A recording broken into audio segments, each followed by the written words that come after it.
Nós saudamos a todos com a paz do Senhor Jesus. Este é o programa Bíblia, um tesouro escondido. E nós estamos trabalhando no livro de Números, procurando e entendendo aquilo que Deus tem para a nossa vida, as aplicações proféticas e os ensinos para a nossa caminhada. E para esse episódio, quero saudar novamente os pastores Diniz Preste e o pastor Fernando Almeida. Paz do Senhor. Paz do Senhor a todos os nossos irmãos. Paz do Senhor. Hoje nós vamos trabalhar aqui o capítulo 27. Há muitas riquezas escondidas nesse capítulo. E para nós iniciarmos, eu vou ler o texto do versículo 7, que diz assim: As filhas de Zelofeade falam retamente. Certamente ele lhes dará possessão de herança entre os irmãos de seu pai. E a herança de seu pai farás passar a elas. Aqui já era uma questão de herança, de possessão, que seriam passadas as terras, as porções que Deus havia separado para o seu povo, somente para os filhos homens, não é, pastor Diniz?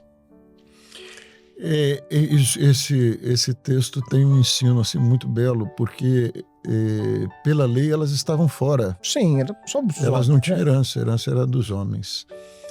E elas lutam por essa herança. E é interessante o seguinte, que era uma possessão que eles iam alcançar. Futura ainda, né? Futura. E nós temos uma possessão, nós temos uma promessa, mas nós sabemos que ela é verdadeira. Glória a Deus. Ela vai se cumprir, né? Porque eu podia dizer, mas será que não vai estar alguma coisa? Será que vai ter alguma coisa para a gente herdar? Né? Não, Deus prometeu, e o Deus que prometeu é fiel. Glória a Deus. Nós temos uma herança, nós temos um tesouro no céu, e nós não queremos perder esse tesouro. Elas não tinham direito, nós também não temos direito. O herdeiro é Cristo. Mas ele nos fez uma promessa que nós seríamos co-herdeiros com ele. Glória a Deus. E nós não queremos abrir mão da nossa herança. Então elas vão numa súplica, que é a nossa súplica a Deus, como pecadores. Olha, pela lei, eu não tenho direito. É consciência. Nós sabemos que nós não temos direito. Mas Deus, eu quero. É precioso para mim. Eu preciso. Então é a súplica, é a luta delas. E ao mesmo tempo mostra a benignidade, o amor de Deus, porque elas recebem aquilo que elas não tinham direito, mas que elas pediram. Então mudou-se a lei e Deus fez isso, né? Pela lei, pelo direito, nós não teríamos direito a nada, mas aquele que conquistou, aquele que tem o direito, aprove a ele nos fazer co-herdeiros com ele. E tudo que nós queremos é que essa promessa se cumpra na nossa vida. Não é meu, mas eu quero, eu preciso de ti, eu preciso dessa herança. Essa herança é importante para a minha vida. Elas podiam ter se acomodado, né? Eu não tenho direito mesmo, eu não sou herdeira mesmo, é assim mesmo, as coisas são assim. E nós temos tantos exemplos bíblicos, né? Como daquela mulher Ciro-fenícia, né? Os cachorrinhos também comem. Você não tem direito, mas eu quero, eu preciso. Eu quero a minha migalha, Somos nós, essas moças são um exemplo maravilhoso daqueles que valorizam a herança. Amém. E a ousadia também de fazer essa oração, né?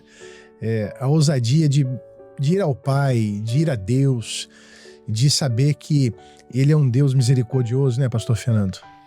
O salmista diz assim, né? Um coração contrito e quebrantado, não desprezará. Glória a Deus. Então, foi a atitude delas ali, tanto que a resposta do Senhor é maravilhosa, né? As filhas de Zelofeade falam retamente. Muito bom. Elas falam retamente. Muito bom. Ou seja, é como se a oração delas tivesse chegado diante do Senhor e aquilo agradou ao Senhor.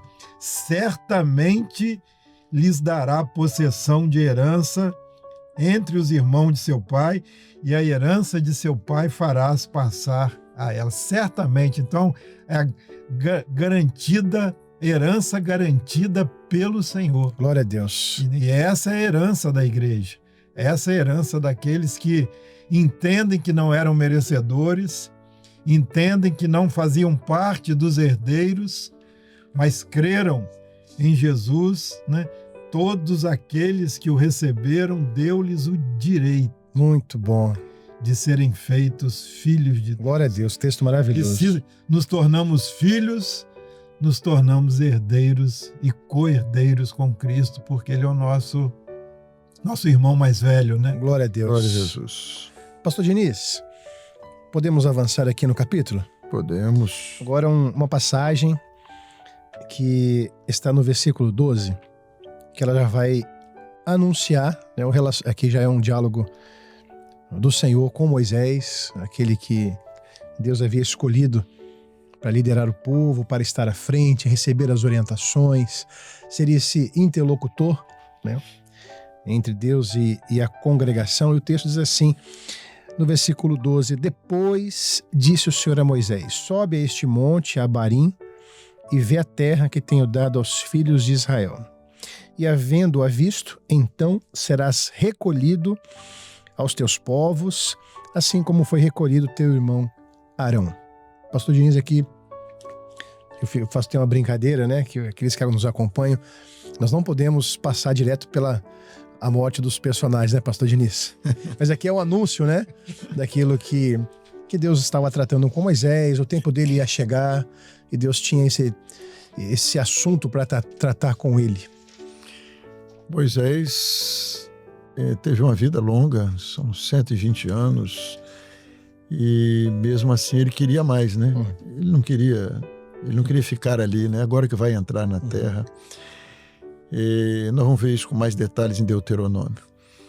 Mas é muito interessante aqui quando Deus diz a ele, isso fala muito do homem na obra de Deus, o entendimento de Moisés. Moisés foi um homem usadíssimo por Deus. Foi o maior dos profetas. Mas chegou uma hora que Deus disse, acabou. O profeta vai ficar aqui. Mas a obra de Deus vai continuar. Ele sabia disso. Amém.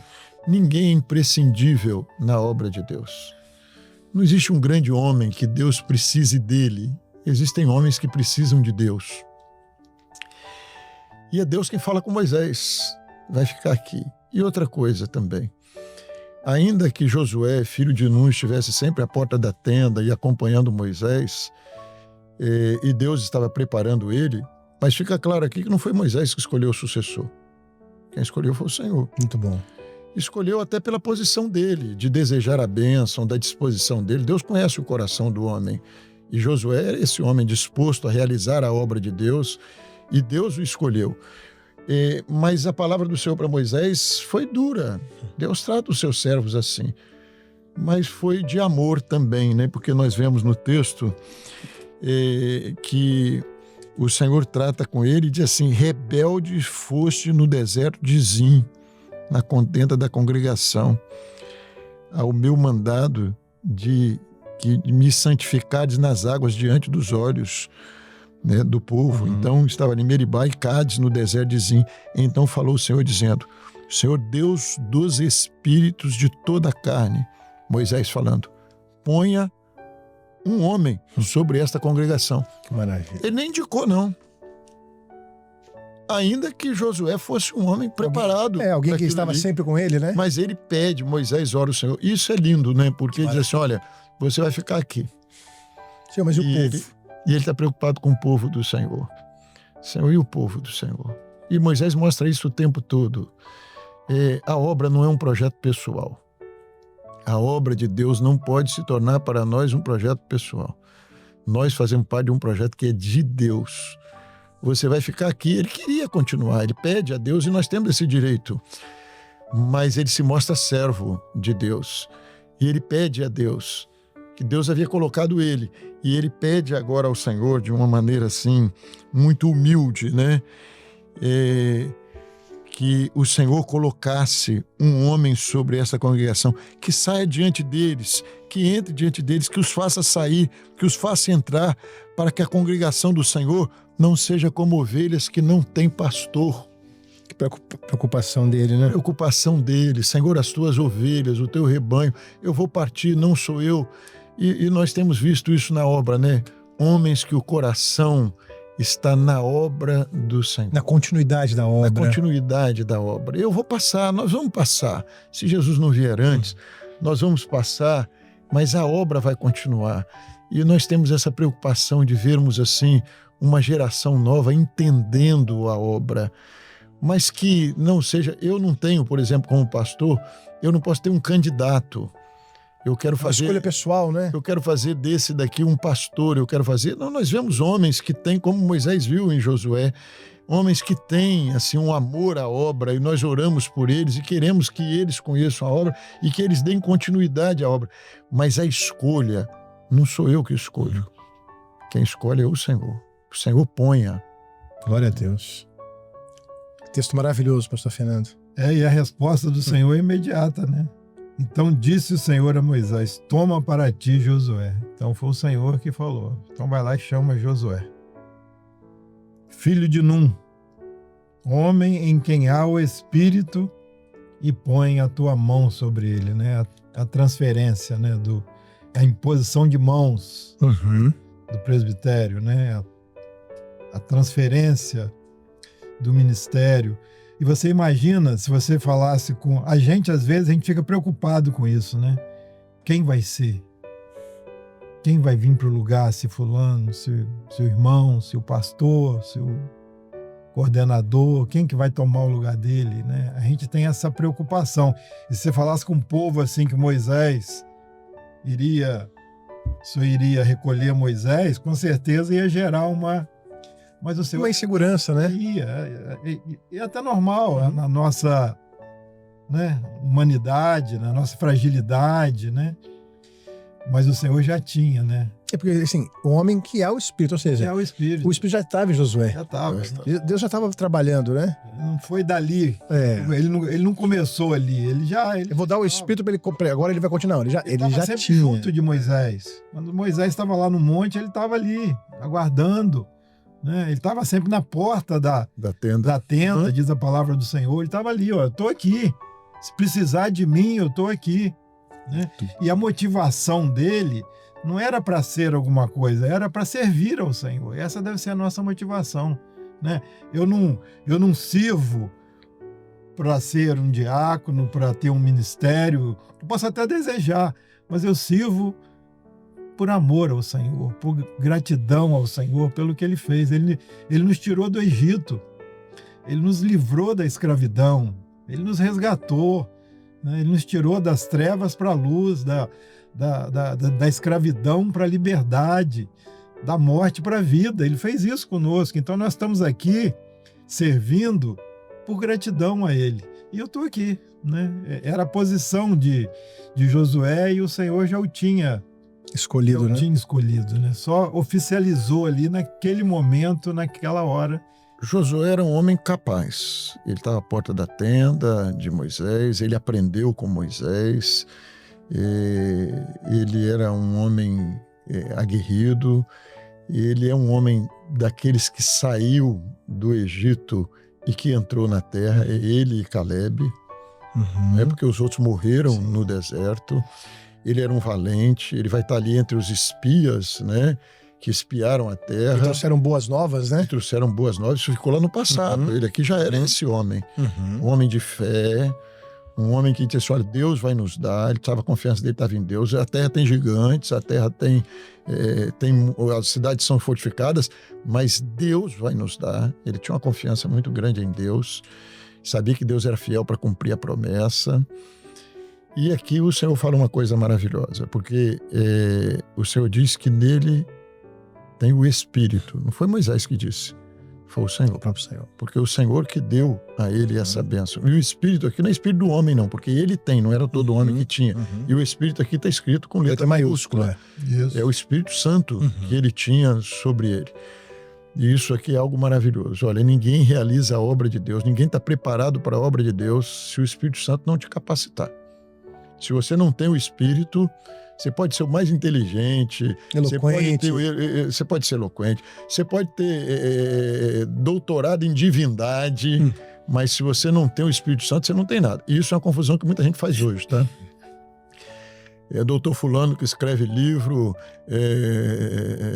é um grande teólogo, é um grande... E eu vi isso daí num seminário de igreja tradicional.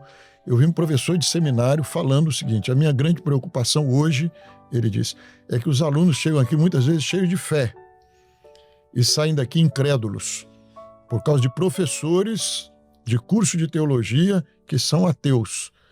E aí ele fala assim, ele não usa esse texto, mas o que ele quer dizer é que pelos frutos conhecereis a árvore. Aí ele aconselha os alunos, você que está entrando no curso de teologia, começa olhando para os seus professores, saber o seguinte: ele tem vida espiritual? Ele tem atividade na igreja dele? Ou se ele não tem, ele é só um teórico? Não se baseia nele não, que ele não é exemplo para você. Um grande professor aí de uma igreja tradicional, um pregador muito conhecido, e ele orientando isso aos alunos. Ele disse, porque muitos entram crentes e saem teólogos incrédulos. Então, nesse homem aqui, não. Ele estava preparado. E qual era o preparo dele? O Espírito que já estava nele. Já está nele. Glória a Deus. O texto, diz assim, e o versículo 22, e fez Moisés como o Senhor lhe ordenara. Sim. Prontamente Moisés atendeu a ordem do Senhor, porque tomou a Josué e apresentou-o perante Eleazar, o sacerdote, e perante toda a congregação. Foi o culto de levantamento de Josué, E sobre ele pôs as suas mãos e lhe deu mandamentos, como o Senhor ordenara pela mão de Moisés. Aí a transferência, o ensino do pastor mais experiente para o pastor mais novo, aquele que vai liderar. E agora ele começa aí também a construir a sua história. Bom, nós podemos encerrar, pastor Diniz, pastor Fernando? Sim, acho que...